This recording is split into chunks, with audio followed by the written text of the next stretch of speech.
એવા મારા શેઠ, એ ડુંગળી જેવા ડોળા તારું ગાગર જેવું પેટ, રોજ રોજ માર ખાય એવા મારા શેઠ, સાનો મનો રે ને નકર ફોડી નાખી પેટ. દુશ્મન બની ગયા, દુશ્મન બની ગયા. લ્યો બોલો કેવું કહેવાય?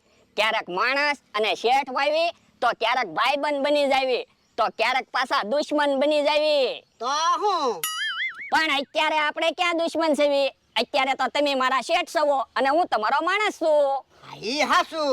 તો બાંધવાની પ્રેક્ટિસ કરવા જાવી ને ત્યારે જ આપણે દુશ્મન. હા હા, આ તો સેવ મમરા ખાન બધાને ઢીબી નાખવા છે. પણ સેવ મમરા ખાજે શું શક્તિ આવે? કાક શક્તિશાળી ખાવું જોવે. હે તો જા હા બસ. એ હારો. સારું કર્યું મારા માણસે યાદ અપાયું. સીણા ખાન બધાને ઢીબી નાખવા છે.